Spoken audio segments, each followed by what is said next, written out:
जय सद्गुरु प्रेम महाराज की जय। गुरु ब्रह्मा गुरु विष्णु गुरुदेवो महेश्वरा गुरु साक्षात पर ब्रह्मा तस्मै श्री गुरवे नमः। जय सद्गुरु प्रेम महाराज की जय।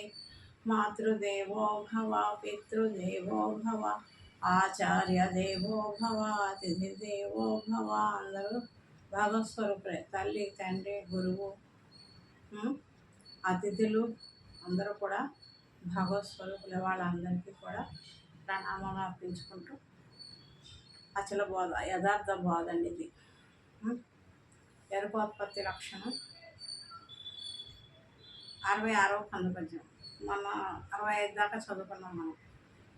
లేనెరుక బయలు లోపల తానెట్లు జనించెనన తగ వినుము వంధ్యాసూనుని గతి వియదబ్ది విధానంబున యక్ష రాజధాని నీ విధమునన్ రజ్జువు సర్పమైన విధమునన్ స్థాణు పురుషుని చందన మృగజల శశి విషాణము వలె స్వప్నానందముగా రాజధాని విధమునన్ రజ్జువు సర్పమై నా విధమునన్. ఓ శిష్య, లేని ఈ ఎరుక సంపూర్ణము పరిపూర్ణములో లేని ఎరుక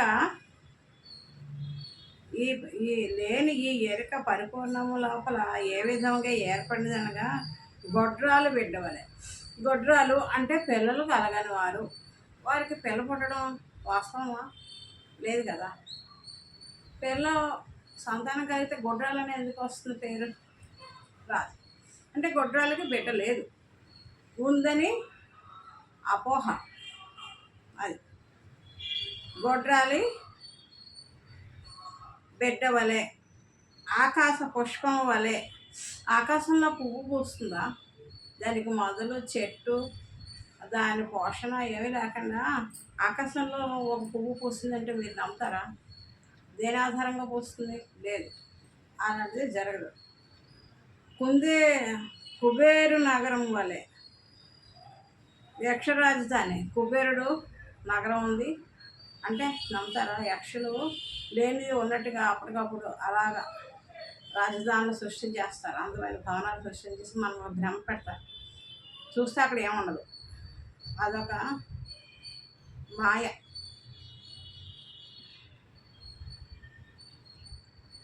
త్రాడందు పాము వలె.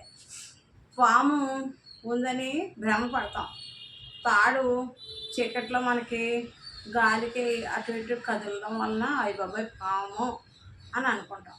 అదే దీపకాంతిలో చూస్తే అది పాము కాదు, తాడే అని నిర్ణయానికి వస్తాం. అప్పుడు భయం పోతుంది. అలాగా ఈ ఎరుక ఎలా వచ్చింది? లేని ఈ ఎరుక ఎలా వచ్చింది అంటే అలా తోచబడింది, అంతేగాని వాస్తవానికి లేదు. మొద్దు యందు దొంగ వలె. చీకట్లో ఒక చెట్టు మొద్దు ఉందనుకోండి, ఏదో ఒక స్తంభము మన ఇంటి పెరటి గుమ్మలోనో వీధి గుమ్మలోనో మన ఇంటి సరిహద్దు పరిసరాల్లోనో ఒక చెట్టు మొద్దు ఉందనుకోండి, ఆకులు కొమ్మలు లేని మొద్దు, ఎండిపోయిన బీడు మొద్దు అనమాట. లేదా ఏదైనా ఒక స్తంభం లాంటిది ఏదైనా ఉన్నా దాన్ని రాత్రి సమయంలో సడన్గా చూస్తే అక్కడ ఎవరో ఉన్నారని భ్రమ కలుగుతుంది. మనకంటే అలవాటు అవుతుంది. కొత్తగా మన ఇంటికి వచ్చిన వాళ్ళు కానీ మనమే ఒక్కోసారి భ్రమలో ఉంటాం. చూస్తే అక్కడ ఎవరో ఉన్నట్టుగా భ్రాంతి కలుగుతుంది. ఆ మొద్దు చీకట్లో నల్లగా కనపడుతుంది, ఎవరో ఉన్నట్టుగా అనుమానం వస్తుంది. దగ్గరికి వెళ్ళి చూస్తే, లైట్ వేసి చూస్తే అది చెట్టు మొద్దు, మా స్తంభము అని మనకి రూఢి అవుతుంది. అప్పుడు భయం పోతుంది, దొంగ వచ్చాడేమో అని భయపడతాం. ఏదో అలిపిడైంది, ఏదో అక్కడ ఎవరో ఉన్నట్టుగా కనపడుతుంది అని అనుకుంటాం. దగ్గరికి వెళ్ళి చూస్తే, లైట్ వేసి చూస్తే అది ఎప్పుడు ఉన్న చెట్టు మొదలు లేకపోతే స్తంభం ఏదో అది మొద్దు అని తెలుసుకుంటాం. ఎండమావుల్లో నీరు వలె. ఎండమావులు ఎప్పుడైనా చూసారా? మనం ఏదైనా వేసవి సమయంలో ప్రయాణం అవి వెళ్తుంటే రోడ్డు మీద ఏదో పెద్ద నీరు వాగ ఎలా ప్రవహిస్తున్నట్టుగా కనిపిస్తూ ఉంటుంది. అక్కడ దగ్గరికి వెళ్ళి చూస్తే అక్కడ ఏ నీరు ఉండదు. అలాగ కనపడుతుంది. ఏదో స్కూటర్లు, కార్లు ఆ నీళ్ళల్లోంచి మన వైపు వస్తూ ఉంటే వాటికి దాని బురద అది కూడా అంటుకుపోయినట్టుగా రోడ్డు మీద బురదతోటి, ఆ నీళ్ళతోటి ఆ కారు అది మనం దాంట్లోంచి వచ్చేస్తున్నట్టుగా కనపడుతుంది. అక్కడికి వెళ్ళి చూస్తే రోడ్డు మామూలుగానే ఉంటుంది. అక్కడ ఏ నీళ్ళు ఉండవు. అక్కడ ఏ బురద ఉండదు. అలాగా ఎండమావుల్లో నీరుందా దూరం నుంచి ఉన్నట్టు కనపడుతుంది. దగ్గరికి వెళ్ళి విచారణ చేస్తొస్తే ఎండమావుల్లో నీరుందో లేదు కదా. అలాగే ఈ ఎరుక పుట్టనే లేదు. అసలు పుట్టి చావులు లేనిది పరిపూర్ణమందు తోచబడింది. ఉన్న భ్రమ అదే మాయ అంటే. కుందేటి కొమ్ము వలె. కుందేలు అడవిలో మనకి ప్రయాణం చేసి వెళ్తుంటే లేదా పార్కులో కూడా ఉంటాయి మనకి నగరాల్లోనూ అట్లా. కుందేలు దూరం నుంచి చూస్తే కొమ్ములు ఉన్నట్టు కనపడుతుంది. కుందేలుకి యాక్చువల్గా కొమ్ములు ఉండవు. వాటి చెవులే అలా నెక్కపడుచుకునే ఉంటాయి. ఇలా నెక్కపడుచుకుని ఉండేసరికి అవి కొమ్ములుగా కనపడతాయి దూరం నుంచి చూస్తే. దగ్గరికి వచ్చి చూస్తే అవి కొమ్ములు కాదు చెవులు అని నిర్ధారణకు వస్తాం. అలాగా కుందేటి కొమ్ములు ఉన్నాయా? లేవు కదా, ఉన్నట్టుగా తోచబడింది. అలాగే ఈ ఎరుక పరిపూర్ణంలో లేకనే ఉన్నట్టుగా తోచబడింది. ఎంత వ్యవహారం అల్లుకుంది. ఇదే మాయా కల్పితం. దీని యందు ఆశపడక నిజస్థితిని తెలుసుకొని ఈ నేను అనే ఈ అహాన్ని విడిచి ఆ నిజస్థితిలో ఉండడమే మానవ జన్మ అంతిమ లక్ష్యం. అది చేరుకోవాలి. ఆ స్థితి కుదిరిందా ఇక ఈ భ్రమ జనన మరణాలు ఉండవు. భ్రమతోటే జనన మరణాలు. భ్రమేణాహం భ్రమేణత్వం భ్రమమూలమిదం జగత్తు అన్నారు. భ్రమ వల్లనే నేను జన్మించే, భ్రమ వల్ల నీవు జన్మించావు. ఈ జగత్ అంతా కూడా భ్రమకే మూలమైంది. ఈ భ్రమను దాటితే బ్రహ్మ ప్రత్యక్షం. ఆ ప్రత్యక్ష దైవం తెలుసుకోవడానికి ఏ సాధన చేయాలి? ఏమీ లేదు. నీలో ఉన్న నేను అనే ఈ అహాన్ని విడిచి ఉండడమే. అదే బ్రహ్మానుభవ స్థితి. అలాగా లేనిది తోచబడింది. లేనిది లేకుండా తీసేస్తే ఉన్నది గోచరం అవుతుంది కదా. ఇది తెల్ల చెయ్యి ఉందండి. ఈ చేతికి తెల్లగా ఉంది. దీనికి ఏదో గోరింటాకు పెట్టిస్తామో లేకపోతే బాల్ పెన్తో పిల్లలు ఏదో రౌండ్గా ఏదో వేశారు. మరి ఆ రంగు వెనక తెల్లదనం ఉందా లేదా? ఉంది కదా. మొట్టమొదటి ఉన్నది ఈ తెల్లదనమే. దీంట్లో మనం ఏ రంగు వేసినా ఆ రంగు లోపల ఉన్నది తెల్లదనమే కదా. ఆ రంగు తీసేస్తూ ఉంది. అలాగే ఈ ఎరుక ఈ మాయత తీసేస్తే ఉన్నది పరిపూర్ణమే. చాలా సులువు. అది గురుమేల్క తెలుసుకుంటే చాలా సులువు. తెలియకపోతే ఎన్ని తీర్థయాత్రలు తిరిగినా, ఎన్ని దేశాటనలు చేసినా, ఎంతమందికి పూజలు చేసినా, ఎన్ని హోమాలు యజ్ఞాలు చేసినా జన్మరహితం అయ్యే విధానం మాత్రం దొరకదు. ఉన్నది ఉన్నట్టుగా ఉన్న చోటే ఏ ప్రయాసలు పడకుండా ఉన్న తెలివిని విడిచి ఉండడమే. నేను అన్న భావన తీసేస్తే ఉన్నదే బ్రహ్మం. జై గురుదేవ. అలాగా కుందేటి కొమ్ములాగా తోచబడింది. కలలో తోచబడిన ఆనందం వల్లే ఇట్లు లేనిదే భ్రమరూపంగా ఉన్నట్లు తోచబడుచున్నదే కానీ నిజమునకు పరిపూర్ణంలో ఎరుక పుట్టనే లేదు అని తెలుసుకోవాలి. అధ్యారోప అపవాదాభ్యాం నిష్ప్రపంచం ప్రపంచతే. లేని ప్రపంచము అధ్యారోప అపవాదులచే ఉన్నట్లు చెప్పబడుచున్నది. అధ్యారోపం అనగా ఉన్న వస్తువుపై లేని వస్తువు కలదని ఆరోపించుట. అధ్యారోపం అంటే ఉన్న వస్తువుపై లేని వస్తువు కలదని ఆరోపించుట. దాన్ని అధ్యారోపం అంటే. అలాగే అధ్యారోప జాగ్రత్త ఇది. ఉదాహరణకు తాడు మీద లేని పాము ఉన్నదని భావించుట. తాడు ఉంది, దాని మీద పాము లేదు, పాము ఉన్నట్టుగా భావిస్తారు.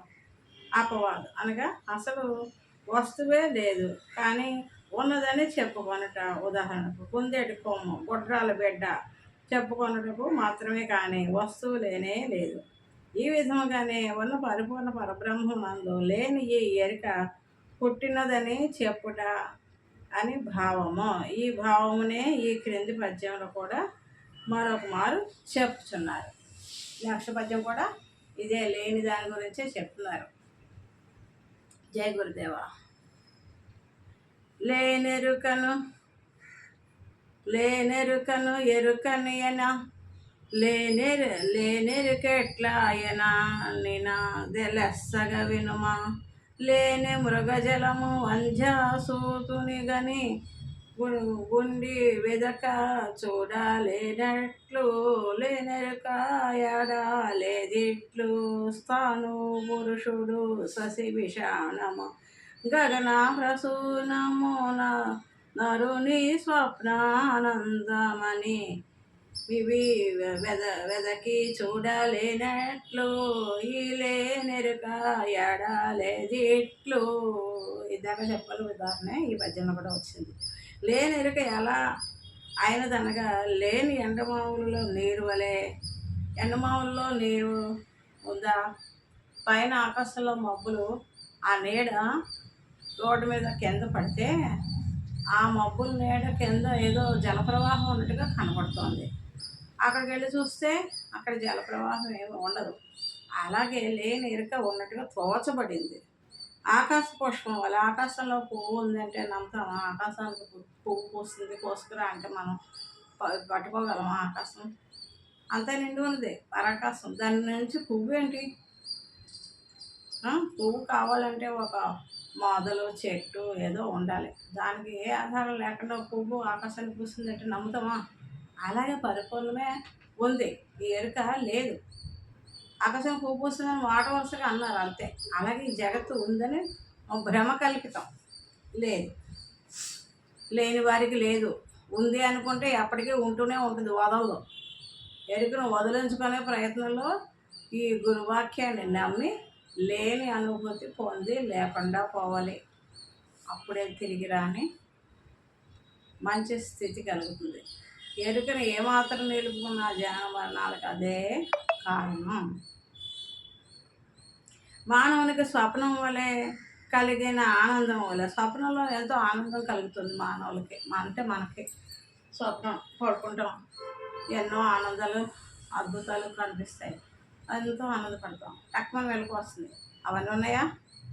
ఏనుగులు, గుర్రాలు, రథాలు, మంచి మంచి నగలు, మరి ఎన్నో స్వప్నంలో మనం భ్రమలకు పడి ఆనందాన్ని అనిపిస్తాం. మరి మెలకువలు అవన్నీ ఉన్నాయా? తక్కువ మెలకు రాగానే ఏముండదు. మొన్న నాకు ఒక కళ వచ్చిందండి, చెప్పడం మర్చిపోయాను. ఆ కళ ఏంటంటే, మరి నేను ఆ గాఢ నిద్రలో ఉన్నాను, అదే స్వప్నావస్థ. ఎక్కడి నుంచో మంచి పాపాయి వచ్చింది, అందమైన పాపాయి, బుజ్జి పాపాయి వచ్చి 2 చేతుల్లో 2 చిన్న చిన్న బౌల్స్ పట్టుకుంది. ఆ 2 బౌల్స్ పట్టుకుని తెచ్చింది నా ముందుకి, నడుచుకుంటూ బుజ్జి బుజ్జి అడుగులు వేసుకుంటూ నా ముందుకి ఇలా తెచ్చింది. ఏంటమ్మా అన్నాను. నీకోసమే తీసుకో అంది. సరేనా, 2 బౌల్స్ నేను తీసుకుని నా దగ్గర టేబుల్ దగ్గర పెట్టుకున్నాను ఎదురుకుండా. ఏంటమ్మా ఇది? ప్రసాదమా అన్నాను. ఒక బౌల్లోనేమో మరి చెప్పుకొని మెరిసే వజ్రాలు ఉన్నాయి. అవి కలర్గా ఉన్నాయి. అన్నీ సూర్య కళలు ఎలా ఉన్నాయో అలాగా ఆ స్టోన్స్లో కళలు కనపడుతుంది, కలర్స్. అవి వజ్రాలని చూడగానే తెలిసింది. నాకు రాళ్ళు అంటే ఇష్టం, బహుశా అవే అలా వచ్చిందేమో. అవి ఆ గిన్నె పక్కన ఉంచాను. ఇంకో గిన్నెలో సన్నగా ఉంది రజంలాగా, అది పంచదార ఏమో అనుకున్నాను. ఏంటమ్మా ఇది? ప్రసాదమా అన్నాను. మీకోసమే అని. సరే అని ఇలా గుప్పిడితో తీసుకున్నానండి. ఆ గిన్నెలోనూ బౌల్ పెట్టుకున్నారు, ఆ బౌల్లో ఇలాగ చేపెట్టి గుప్పిడితో తీసుకున్నాను.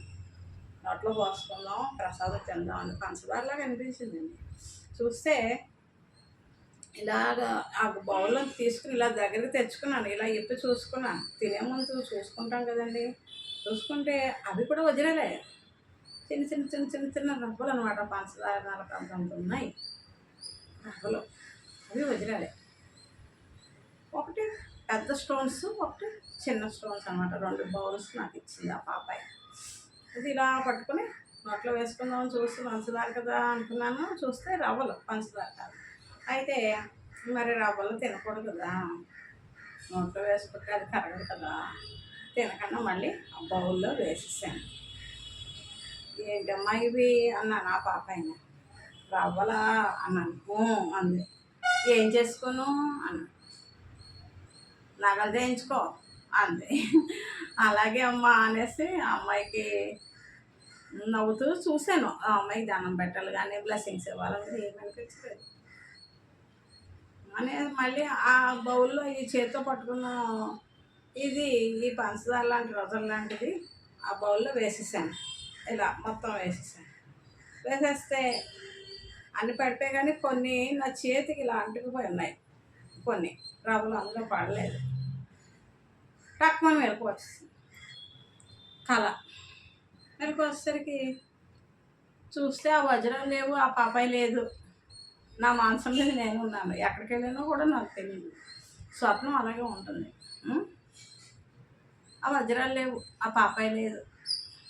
చూస్తే ఆనందం కలిగింది. నా చేయి చూసుకున్నాను. నా చేతికి రవ్వలు అంటుకున్నాయి కదా, ఏమైనా ఉన్నాయా అని చూసుకున్నాను. ఒక్క రవ్వ కూడా లేదు. ఇది అంతే. ఇది లేనిది. ఆ కళ ఉన్నంతసేపు ఆ కళలో అది వాస్తవమే. ఆ వ్యవహారం అంతా ఉన్నట్టుగానే మనం భ్రమలో ఉంటాం. స్వప్నానందం తక్కువ వెలుగు రాగానే అది కళ అని నిర్ధారణ చేసుకుని నవ్వు ఊరుకుంటాం. ఇది కూడా కళే పెద్దలు, ఇది కూడా కళే అని. దీనిలో కూడా మనం కోపతాపాలకి వెళ్ళకూడదు, ఏమీ భ్రమలు పడకూడదు. మన జన్మతః వచ్చిన కర్మ అనుసారంగా ఏది సంప్రాప్తం అవుతుందో దాంతో సంతృప్తిగా ఉండి ఇక కొత్తగా కర్మ చేయకుండా కర్తృత్వరహిత విధానంలో పూర్వజన్మ కర్మ అనుభవించక తప్పదు. ప్రారంభము చేసుకుంటూ మంత్రజ్ఞానం, జ్ఞానం, ఆత్మతత్వ విచారణ చేసుకుంటూ ఉంటే చేసేది చేయించేది అంతా సద్గురుమూర్తే. నేనన్నది లేదు. నన్ను మీలో ఐక్యం చేసుకోండి సద్గురుదేవా. నేను మీ కింకరుడిని, మీ దాసురాలని, మీ సేవకై నేను ఉన్నాను. చేసేది చేయించేది అంతా మీరే. దీని యొక్క ఫలితం కూడా మీదే గురుదేవా అని మనం నడవడిక ఆ రకంగా కర్తృత్వరహిత విధానంలో నడుచుకోవాలి. అలా నడవడం వల్ల దాని యొక్క కర్మ ఫలితం కూడా ఆ సద్గురుమూర్తికే వెళ్తుంది. చేసేది చేయించేది ఆయన కదా, నేనన్నది లేదు. నేను గురువులో అంకితం అయిపోయాను. మరి నా యందు ఉన్న ఈ ఎరుక, ఈ తెలివి నా గురుమూర్తే నా యందు ప్రవేశించి తనక ముచ్చటగా సకల కార్యాలు లోక కళ్యాణార్థం చేసుకుంటారు. అది గురుదేవులే, నేను కాదు అని మనం నేను లేని స్థితిని ఉండాలి ఎప్పుడు కూడా. చేసేది ఏం చేది సద్గురుమూర్తే, దాని ఫలితం కూడా ఆయనదే. మనం నిరంతరం ఏం చేయాలి? ద్వాదశి, షోడశి, పంచదశి ఈ మంత్రాలు ఉపదేశం తీసుకున్నాం కదా గురువు దగ్గర. ఆ మంత్ర జపం చేసుకుంటూ ఆనంద స్థితిలో ఉండండి. అది నేను నిత్యం చేసే విధానం. అలాగా ఇది లేని ఎండమావుల్లో నీరు ఉన్నట్టుగా తోచబడినట్టుగా ఇది భావించబడిందే కానీ నిజానికి ఈ జగత్తు లేదు, ముమ్మాటికి లేదు అని నాకు తెలుసుకున్న వాళ్ళకి లేకుండా పోతుంది. లేదు ఇది లేదని ఎలాగంటారు అంటే వాళ్ళకి ఉంటుంది, ఉందన్న వాళ్ళకి ఉంటుంది, లేదన్న వాళ్ళకి ఏది లేదు. ఆ కళలోంచి ఎలా మెలకు వస్తే ఆ కళ వృత్తాంతం అంతా ఎలా మాయమైపోయిందో, ఎలా లేకుండా పోయిందో, అలాగే ఇది కూడా కళ అని ఈ కళలోంచి మేలుకున్న వాళ్ళకి ఇది లేదు.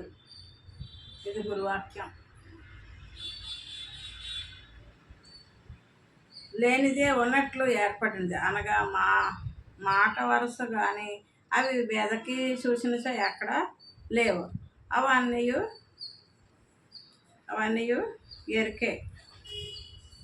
ఎలా లేవో అలాగనే ఎరుక భ్రమ రూపము విచారిస్తే ఏమీ లేదు.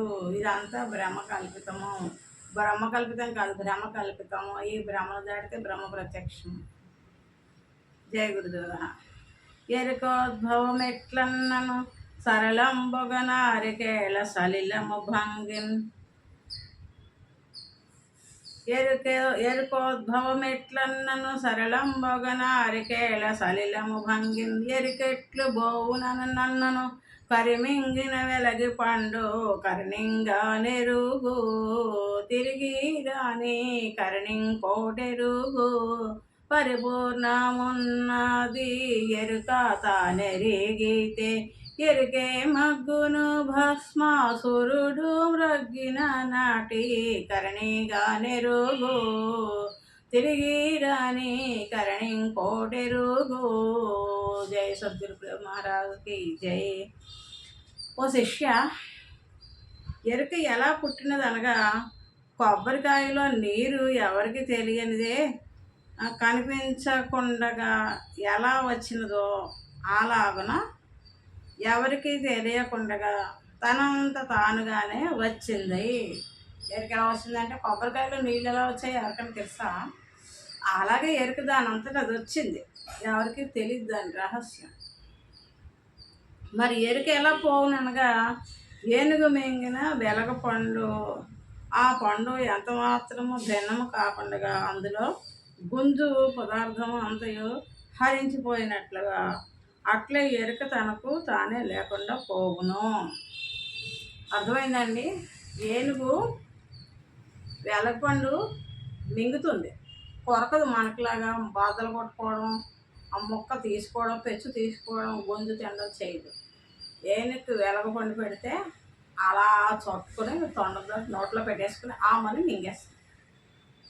మింగేసిన తర్వాత దాని లోపల వేడికి ఆ పండు లోపల గుజ్జు జీర్ణం అయిపోతుంది దానికి. ఆ పెచ్చు మాత్రం పండులాగే బయటికి మళ్ళీ వదిలేస్తుంది. అది ఎలాగా అయ్యింది అంటే అది మనకి తెలియని విషయం. అది ఏనుగు గర్భంలోకి వెళ్ళి బయటికి వచ్చాక చూస్తే డొలకే ఉంటుంది, లోపల గుజ్జు ఉండదు వెలగపండుకి. అలాగే ఎరుక ఎలా వదులుతుంది అంటే అలా వదిలేస్తుంది. ఈ శరీరంలో శరీరం ఉన్నా మనం అశరీర స్థితిని కలిగి ఉంటాం, శరీరరహిత స్థితి. ఈ బోధ వినగా వినగా ఈ మార్గంలో నడవగా మనకి ఆ మంత్రజపం చేయగా శరీరం ఉన్న అందులో ఎరుకలేని స్థితి, అశరీర స్థితి లభిస్తుంది. జనక మహారాజు ఆ స్థితిలోనే ఉండి రాజ్యపాలన అంతా చేసేవారు. అటువంటి స్థితి, అద్భుతమైన స్థితి కలుగుతుంది సద్గురు కరుణ ఉంటే. మీరు బాగా విని మంత్రోపదేశం తీసుకొని అచల గురు పాదం పట్టుకుని అచల మంత్రాలు తీసుకోవాలి. అచల బాధలోనే మీరు తరించాలి. ఇతర విషయాల్లోనూ ఎందులోనూ కూడా ఈ జన్మమరణాలు దాటే విధానం లేదు. నేను అన్ని అన్వేషణలు చేశాను. ఎరుక దాటిన స్థితి ఎందులోనూ లేదు, ఒక్క అచల స్థితిలో తప్ప. అచల గురువుల వల్లనే మనకి ఇది లభిస్తుంది, ఎరుక దాటే స్థితి. అలాగా ఎరుక ఎలా పుట్టింది అంటే కొబ్బరికాయలో నీరు ఎలా వచ్చిందో ఎవరికైనా తెలుసా? చెట్టు మీద కొబ్బరికాయ కోసుకుంటాం, చక్కగా బద్దలు కొట్టుకుంటాం, అదంతా గుండ్రంగా ఉంటాయి, ఎక్కడ ఖాళీ ఉండదు. కొట్టగానే నీళ్ళు వస్తాయి, అందులోకి నీళ్ళు ఎలా వెళ్ళాయి. అది అలా ఏర్పడింది ఎరుక. అలాగే ఎరుక ఎలా వదులుతుంది అంటే కరిమింగిన వెరగ పండు కరుణింగా నెరుగు తిరిగి రాని కరుణింకోటి ఎరుగు అని. ఏనుగుకి వెలగ పండు పెడితే మింగేసి మళ్ళీ పండు బయటికి విడిచిన తర్వాత చూస్తే అందులో గుజ్జు ఉండదు. అది ఎలాగ జీర్ణమైంది దానికి అంటే అంతే. ఎరుక కూడా అలాగే ఈ స్థితిలో సాధన చేయగా ఎరుక దానంతా అదే వదిలేస్తుంది. భస్మాసురుడు ఉంటాడు. భస్మాసురుడు కథ ఉంది మనకి, పూర్వీకులు మనకు చెప్పారు కథలు. ఈశ్వరుడు భోళాశంకరుడు ఆయన్ని ధ్యానం చేయగా ప్రత్యక్షం అవుతారు. ఏం కావాలంటే నేను ఎవరినెత్తివి చేయి పెడితే వాళ్ళు భస్మం అయిపోవాలి అనుకోవాలతాడు. తదాస్తు అని ఈశ్వరుడు అనుగ్రహం చేస్తాడు అతను కోరుకున్న కోరిక. అయితే ఇది నువ్వు ఇచ్చిన వరం సరిగ్గా పనిచేస్తుందో లేదో నేను పరీక్ష చేసుకోవడానికి నీ నెత్తి మీదే చేయి పెడతాను అని ఈశ్వరుడు నెత్తి మీద చేయి పెట్టడానికి వస్తాడు. ఆ ఈశ్వరుడు భయపడిపోయి పారిపోతాడు. ఎందుకంటే అంతమైపోతారు, అది భస్మం అయిపోతారు. ఎవరి నెత్తి మీద అతను చేయబడి అతనికి ఆ వరం ఇచ్చేస్తాడు ఆయన. మరి ఇచ్చిన తర్వాత తిరిగి వెనక తీసుకునేది లేదు. అది రాంబాణం లాంటిది వరం ఇవ్వడం అంటే. రాంబాణానికి తిరుగులేదు. అలా మరి ఇది నువ్వు ఇచ్చింది నాకు పనిచేస్తుందో లేదో టెస్టింగ్ చేసుకోవాలి కదా. నేను ఎత్తివేసి పెడతాను అనేసి ఈ భూలోకము స్వర్గలోకము ఆయన పాతాళం ఎక్కడికి వెళ్ళినా సరే ఆయన వెంటాడుతూ కూడా వెళ్ళిపోయి అనేది చేపట్టడానికి ప్రయత్నం చేస్తాడు భాస్మాసుడు. అప్పుడు ఆయన స్నేహితుడి దగ్గరికి వెళ్తాడు. ఎవరు? మన అసలు గురువు ప్రారంభం శ్రీ మహావిష్ణువు. ఆయన దగ్గరికి వెళ్ళి, నాయన నా పరిస్థితి ఇది అంటే, మరి ఎవరైనా వరాలు మీరు ఇచ్చేస్తే భక్తులకి వాళ్ళు అలాగే చేస్తారు, వాటికి వారి విలువ తెలియదు కదా అనేసి, సరేలేండి నేను చూసుకుంటాను, మీకేం ప్రాబ్లం లేదు, మీరు సేఫ్గా ఉండండి అనేసి ఆయనకు ఒక సేఫ్ ప్లేస్ వచ్చేసి ఆయన వేషం వేసుకుని ఒక స్త్రీలాగా వచ్చి మంచి అందమైన అమ్మాయి భస్మాసురుడికి ప్రత్యక్షం అవుతుంది. ఆ అమ్మాయిని చూసి, ఎవరు నువ్వు అంటే, నాతో సమంగా నృత్యం చేయగలవా అని అడుగుతుంది. నన్ను వివాహం చేసుకో అంటాడు. అంటే నాతో సమంగా నువ్వు నృత్యం చేస్తావా అంటాడు. నేను ఎలా చేస్తే అలా చెయ్యాలి అంటే, నృత్యం చేస్తేనే పెళ్లి చేసుకుంటావా అంటే, చేసుకుంటాను అంటుంది. సరే అనేసి మొదలు పెడతాను. ఆవిడ రకరకాల భంగిమలు నృత్యం చేస్తూ హావభావ ప్రకటన చేస్తూ అతన్ని మైమరిపింపజేసేస్తుంది. తర్వాత అతనికి ఆ నృత్యంలోనే ఆవిడ అన్ని ఇదిగానో చేస్తూ శిరస్సున ఇలాగ చేయి పెట్టుతుంది ఒక భంగిమ. అతను కూడా నృత్యం చేసి చివరికి అలాగే శిరస్సును చేయి పెట్టుకుంటాడు. ఆవిడ చేసినట్టుగా చేయాలి అంతే. అతను భస్మం అయిపోతాడు.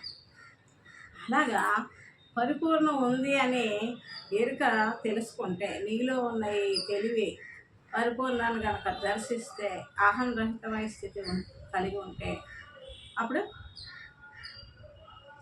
ఎరుక భస్మాసురుడు తనకు తాను మాగినట్టుగా వదిలిపోతుంది, తనకు తానే వదిలేస్తుంది. జై సద్గురు ప్రభు మహారాజ్కి జై. సద్గురు ప్రభు మహారాజ్కి జై. సుభద్రామ జయ. శ్రీదాస్ రామదేశ్వర సద్గురు ప్రభు మహారాజ్కి జై. జై గురుదేవ.